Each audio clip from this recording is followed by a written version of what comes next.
Clear prop. Star 73, Yankee number 2, following twin traffic, 3 mile final, clear Sutton. 1 Charlie Bravo, exit in runway 25, going 4 mile final. This is Behind the Prop with United Flight Systems owner and licensed pilot Bobby Doss and his co-host, Major Airline Captain and designated pilot examiner Wally Mulhern. Now let's go Behind the Prop. What's up, Wally? Hey, Bobby, how are you? I am fantastic, as always. This show might not be for all of our normal listeners, but is a show that we're hoping all of our normal listeners will share with their family and friends if they're afraid of flying. This episode is all about aerophobia, or greater known as the fear of flying. Man, I don't know how often you hear it in your commercial job, Wally, but around here I hear it all the time. Somebody comes in with somebody doing a discovery flight or whatever else, and they ain't getting in that plane. They're scared of flying.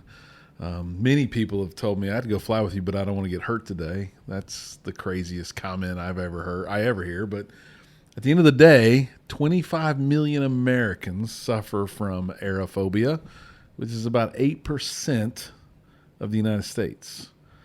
Your plane has how many people in it normally? Well, at 350-ish. Yeah. So a big handful of people. Yeah, that's 20, 25, 30 people back there. If we just go by the statistics, are afraid to be on that airplane. That's crazy, and it's because I understand. But I've been afraid. I've been not necessarily afraid of going on a trip, but I've been in the air and have been afraid. I was on a Southwest trip after a long 24 hours of work in a data center one time, and I swear it felt like the plane dropped 500 feet on the way back from Dallas to Houston, and I was dead asleep, and you wake up and there's stuff on the top of the cabinets, overhead bins, and people that weren't in their seatbelt as suggested were kind of floating. Right. You don't know what's happening. You don't know if it's falling apart or if we've been shot down or what, but those moments for me pass, of course. Yeah. There's always these stories in the news. Recently, a story in Hawaii where a plane dropped drastically and they're not talking about it yet, or no one really knows the reason.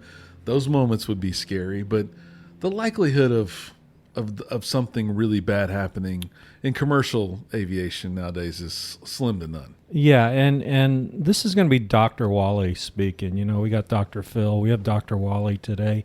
I'm turning into a psychologist for a second, and I'm going to put the disclaimer out there. I have no medical training, but this is just my opinion. I believe that people who have the fear of flying, and I'm not making fun of them at all, because it's real. It is very real, because I've talked to people on the back of the airplanes, and I do my best to calm them.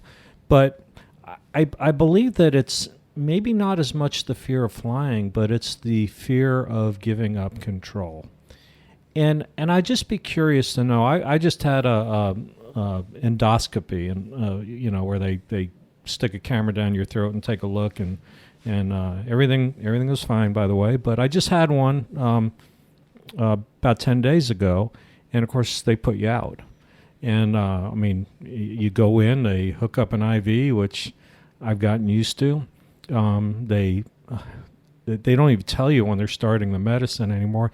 Next thing you know, you're awake and you're saying, when's this going to start? And they say, you're all done. You feel like getting dressed, and you walk out, and it's over with.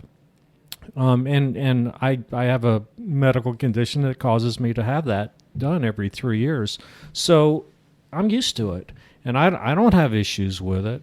I trust the medical people. I would bet, and I'm not a betting man, but I would still bet that the people who have the fear of flying also have big problems with that, because you are giving up control. I'm going in. I've got this hospital gown on with not much else on, and they're going to put me out, and they're going to invade my body, and they're going to stick a camera down my throat and snap pictures.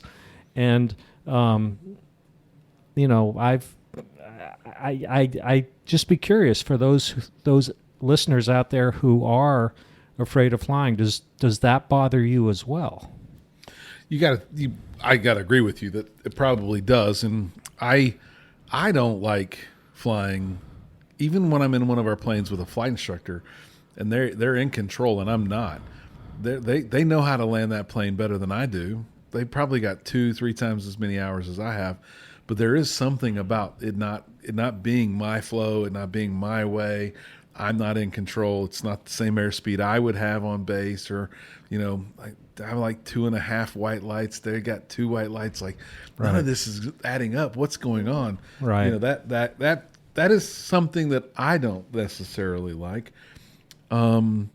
A lot of people probably have a reason or a time that they've been scared, or I think there's a little bit of unknown as well. Like people just don't understand what's going on. They've heard of plane crashes. They've heard of other things happening, and so they've begin to build this picture in their mind that planes just fall out of the sky. And there is a lot of things that prevent planes from falling out of the sky, right? Yeah. I think as I was in my training, I was a pretty scared flyer. I know I've mentioned it on here before, but didn't like slow flight, didn't like stalls, definitely did not like power on stalls. Still not super fond of a slip just because it doesn't feel natural. Like, right. You're not supposed to be that uncoordinated. So yeah. I know I'm not going to fall out of the sky, but man, you're moving fast. The ground's coming up a little quicker. I don't like slips. Especially don't like a slip from the left seat to the right, because now I'm further away from things. I can't see as well.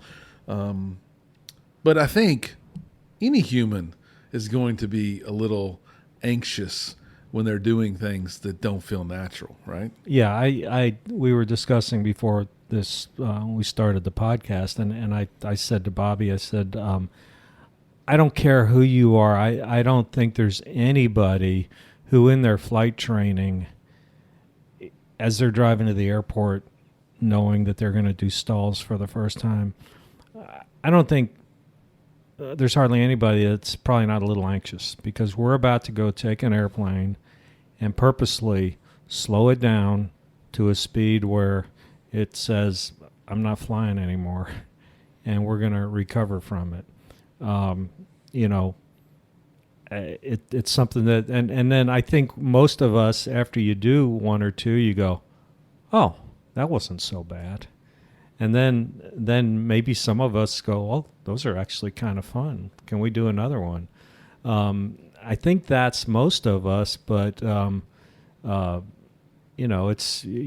doing something the airplane wasn't really designed to do, but I can assure you, my wife would let me do it. She wouldn't let me do it once, but if we did it once, it would be the last time I ever did a power on stall with her. I can assure you. Yeah. And she's got a fear of flying is that anxiousness. And I did read this in some of my research. Out of the large majority of these people, they have phases of flight that they're afraid of, right? Which some of them were taxi, which I thought was weird. But it's takeoff and landing, right? Right. And right. that's when that jet, again, assuming commercial flight, that jet's slowing down, right? In the descent. I've always thought it's bumpier in the descent. Why? You're closer to the air's thicker. You're probably experiencing more turbulence. Yeah. The temperature changes are much greater down there, closer to the surface. But I would say takeoff would probably have been, before I became a pilot, takeoff in a bigger jet was one where it probably bothered me more than cruise and descending. But there's times to be anxious or apprehensive. As I started learning how to fly, there's really two components that I think made me feel more confident. And I would recommend people that are afraid of flying to go try to fly a small plane and get in control if they can muster the nerve to do that, because it really will change the way they think about it, especially if you have a really good flight instructor that talks you through really just how much maintenance goes on. Let's pause there and talk about that for a little bit. In these small planes, Cessnas and Pipers that we use for training, we're obviously looking at them before every flight. I mean, there is a pre-flight action that occurs both for pilot and plane oil, fuel, all the controls, cables.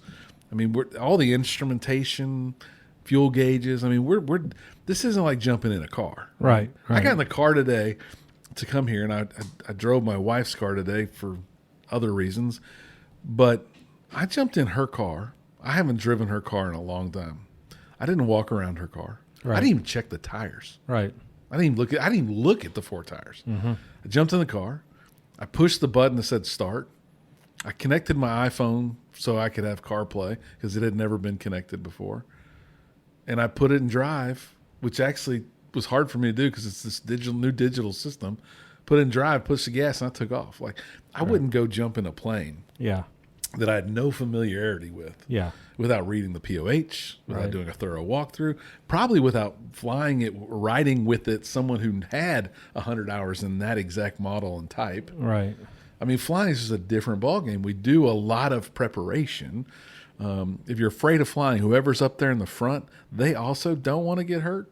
We joke Yeah. about that quite a bit. Yeah. They're human too, but they've also got so much time in that aircraft. It's crazy. Right.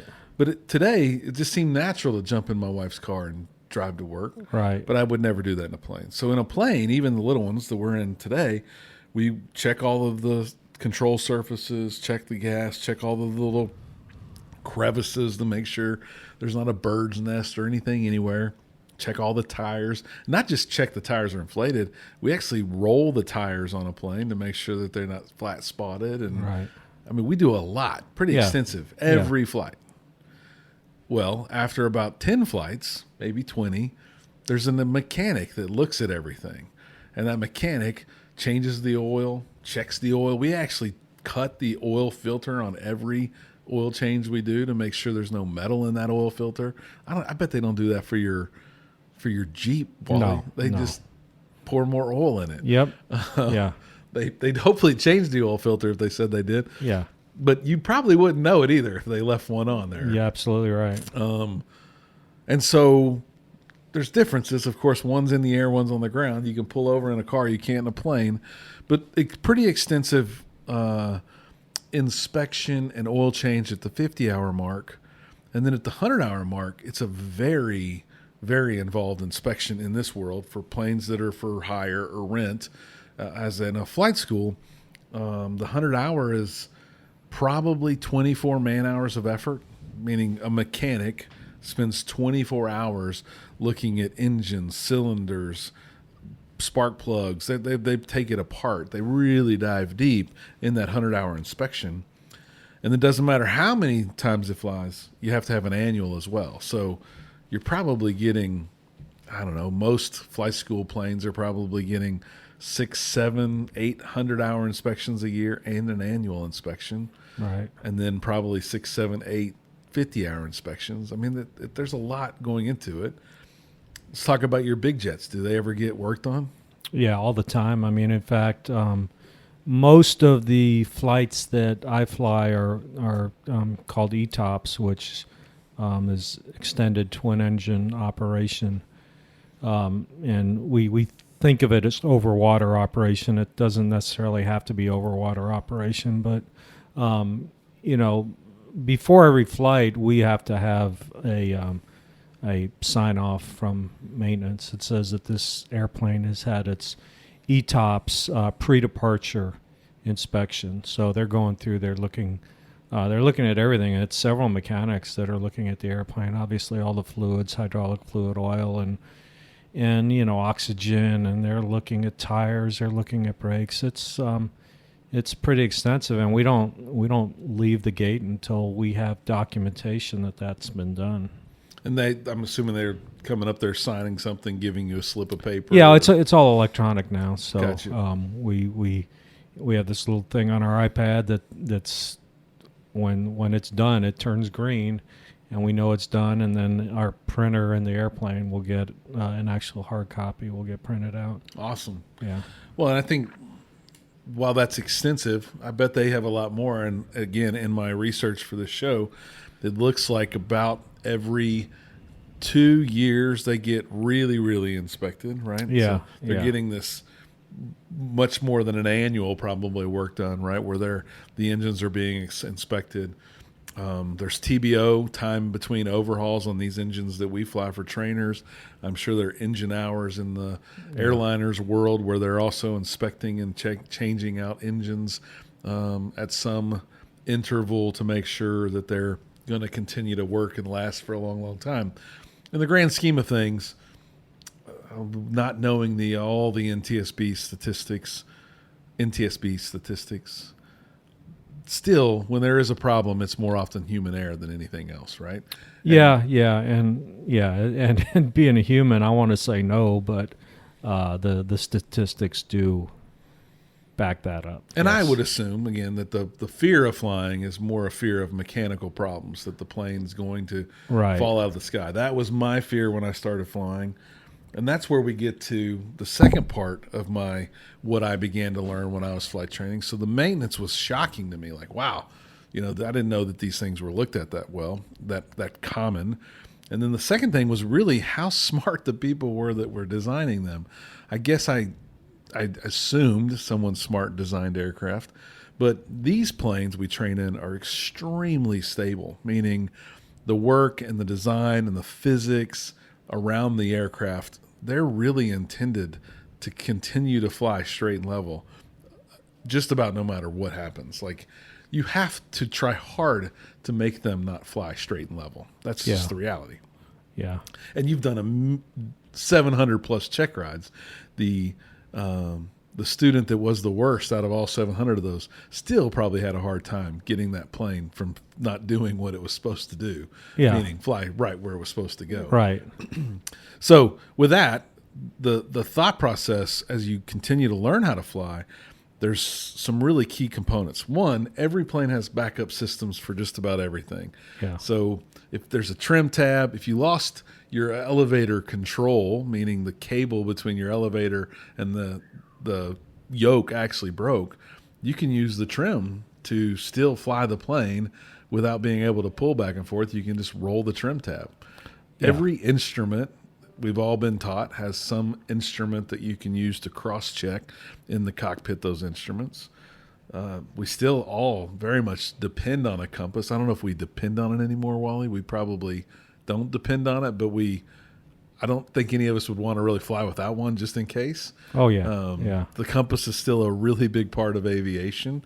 And there's something called maneuvering speed that I think was the really big one for me, Wally, that when someone really explained maneuvering speed and how it worked, I felt a lot more comfortable. So correct me if I'm wrong, ODPE, but maneuvering speed is a speed at which, if you're in this range, maneuvering speed is normally a bracketed range of airspeed, call it 95 to 105 in these trainers, that I can move the controls violently in a direction and the plane will stall before it breaks. That's correct. That's exactly right. I right. can have an updraft or a downdraft and the plane will not break. It'll stall before it breaks. Yeah. The plane, if into a spin, free falling to earth, won't break. It'll continue to stall instead of breaking. Yes.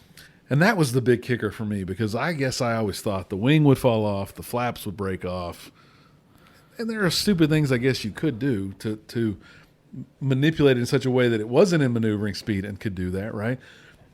Point it straight down at the ground and get to 200 knots and pull back. But that would be so abnormal that it would not even be feasible for that to get in that situation. Right. So again, maneuvering speed, for those of you that are afraid of flying, every aircraft, I would assume every aircraft has a maneuvering speed or a speed by which the pilot knows if operating at this speed, the plane will not break, it will stall. What's a stall? It just means the wings quit creating lift. Right. And from a jet, a 737 to a Cessna 172, there's a maneuvering speed, and we all operate in those speed ranges so that we are always safe and that the planes won't fall apart. And you should know if you're cruising on a big jetliner, you're probably in a maneuvering speed. And if you're in a small 172 or Piper, you're probably operating in maneuvering speed as well. And the planes, the fuselage itself is not going to have an issue. Anything else like maneuvering speed that you would tell a young pilot or a young passenger that might be scared why they shouldn't worry? No, a lot of people, they're afraid of turbulence.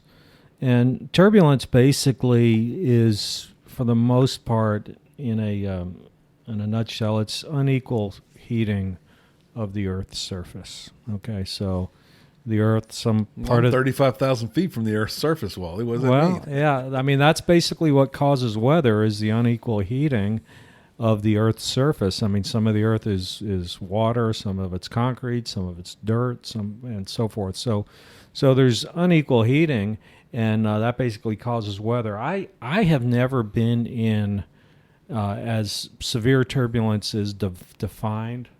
In my, I don't know how many, 28,000 hours of flight time, I've never been in severe turbulence. And I've probably been in moderate turbulence, what I would call moderate turbulence, maybe less than, I don't know, 5 to 10 times. Severe turbulence, you hear people talk about it, and maybe a passenger may say they were in severe turbulence, but it's probably not severe. I've heard it reported on the radio just a couple of times, maybe 3 to 5 times in my career, and we've never gotten into, or I've never gotten. What is the definition of severe turbulence? Severe turbulence is basically when the airplane is out of control. Yeah, that would be scary. That'd be scary. That would be scary. When I do a check ride, I always take the time to get to know my applicant a little bit. And when I was a fairly new DPE, and I had this gentleman, and we were up at another airport, and we started the ground portion, and we couldn't fly because of the weather. So I came back the next week on the weekend, and we flew, and he did a really, really nice job. And we landed, and he finished his checklist, and I stuck out my hand, shook his hand. I said, "Congratulations, you're a private pilot." And he broke down. This was a 50-year-old man. He broke down in the airplane and started crying. And and I've had people do that, and it's kind of a cool moment actually when things are so emotional for these people. And I told him, I says, "Look, I'm just going to give you some time. I'm going to go inside, start your paperwork. When you get ready, come on in." So he came in, and he was apologizing. I was, "Oh, I'm sorry I did that." And I go, No, that's fine. He said, "Let me tell you my real story." Now, the previous week I had said, "Well, why are you doing this?" And he didn't really elaborate. He just said, "I just want to learn to fly." Well, he goes off and he told me the story about how when he was a young boy, growing up in Long Island, New York, which this guy and I were about the same age, and I grew up in Westchester County, New York, so just a stone's throw away from Long Island. But anyway, there was an airplane crash that happened basically in his backyard. And he describes it, and he describes how he and his friends went and checked out the airplane crash the day after it happened, and how he remembers the smell of the airplane burning. He said it was still smoldering. He said, and it scarred him for life. And he had a job in sales, which caused him to have to travel, and he said he almost got fired from a couple different jobs because he wouldn't travel or tried not to travel, and his bosses took it as he was being lazy, but it was a fear of flying. And in his career progression, he just got to the point where he had to travel. So he said, the best way to conquer my fear is to look it straight in the eye. So he came out to the airport and started learning to fly. And it's really helped him. And so, he understands flying now. He understands what makes an airplane, fly, and he understands it. So he really conquered that. I have another friend who's a drummer and a producer, a professional drummer, professional music producer up in Nashville. His name is Scott Williamson, and if you ever listen to the radio, you've heard his drumming. He's a studio drummer, and he was the same way. He's a pilot, and one day he was telling me, he says, you know why I got into flying? He says, with my job being a professional musician, we fly a lot. He said, and it was horrible for me. He said, so I figured I'd go learn to fly. So there's more of that going on than people know, and I would suggest that maybe if you have that fear of flying, maybe find a flight school and go out and explain to them that, hey, maybe your goal is not to get your pilot certificate. Maybe your goal is not even to solo, but maybe if you took a few lessons, hey, maybe it would help you. Yeah, no question it would. I had a friend that worked with me in my Dell days. Her name was Melissa. I doubt she ever listens to the show, but Melissa was deathly afraid of flying, both commercial, and said she would never ever fly with me as a pilot. And you put that into perspective, like we knew each other as acquaintances, but you really don't know someone's skill set as strapping on a plane with them and going somewhere. But ultimately I convinced her to go with another buddy to Galveston. I was in essence chauffeuring them. They were going to fly down and eat lunch and drink, and I was going to fly down and eat lunch and not drink. And they had a great day, but what was interesting was on the way down, I got her to fly the plane. So I think she, felt like she was in control. She did some maneuvering. I talked about maneuvering speed. I kind of showed her what it was like if we pulled the power, like the plane doesn't fall right out of the sky. And while it wasn't actually a lesson, it was kind of her first introduction into being in control and learning about the plane. And when we were eating lunch, she was excited about flying back. She wanted to get back to the plane. And that was not what you would have heard her say before we left. It was everything she could do to keep from getting into the plane. Right. So when we came back, I let her do a lot of the flying on the way back. And I think it really calmed her. I think it made her experience on commercial flights much, much better. While she's not in control, she understands what's going on up there. She understands when they turn, something's happening out there on those wings to make them turn. She knows why the plane slows down and how it slows down, because we had a little discussion about flaps. And I think that would benefit anybody that was afraid of flying, for sure. Right. Well, let's talk about some people that are famous that are a little afraid of flying. You mentioned one before we even started recording that I think everyone knows is afraid of flying or was afraid of flying. Who's that? Well, we got to be talking about John Madden, and John Madden is a guy who has had 3 different careers, and depending on your age, you think of him as a different thing. I think of John Madden as a football coach, which he was probably back in the 70s, maybe the 80s. Then he became a broadcaster forever, and now the video game is named after him. I mean, Madden. So the young people think of it as a video game. The middle of the range people think of him as a broadcaster, and us old guys think of him as a football coach. But he was well known for the bus.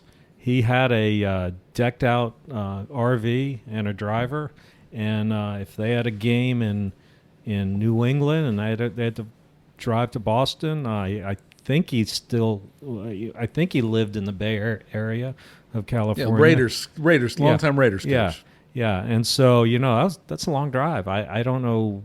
Got to take a day and a half, even if you go straight. Well, yeah, I don't know if he had multiple drivers. I'm guessing maybe he had multiple drivers and they drove 24 hours a day. I don't know, but yeah, several days to get to the game, and then instead of a 4-hour flight, right. What? Yeah. And then if next week's game was in San Diego, that's a long trip. Man, I can't even imagine. I guess not being really, really afraid of commercial flight, that just doesn't add up. Yeah. And you've watched movies where people take a shot or whatever like that. That's probably somewhat real. But the other people on my list, famous athletes, big golf guy, John Daly's the Madden of golf, right? He has a bus decked out. It looks like a Hooters food truck, I think, because he's sponsored by Hooters. And everywhere he goes, he's in that Hooters bus, and it's probably as luxurious as my house, but I can't imagine being in a bus 5 days a week driving around somewhere. Yeah. But he will very, very afraid of flying. He has obviously made some international flights with his golf career, but speaks of it as the most fearful thing that anything he could do to avoid it, he will avoid it for sure. And then the one I was shocked by in my research was Wayne Gretzky. You probably think of hockey as a tough man sport, right? Yeah. Can't imagine too many hockey guys being afraid of flying, right? Yeah.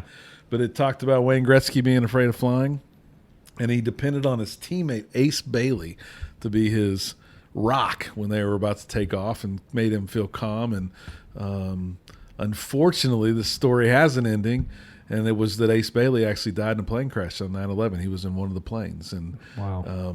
For a guy who supported the great one for all those years, ultimately his demise was in a plane crash during 9/11. Right. Very sad story, but lots of celebrities. The celebrity list is very, very long.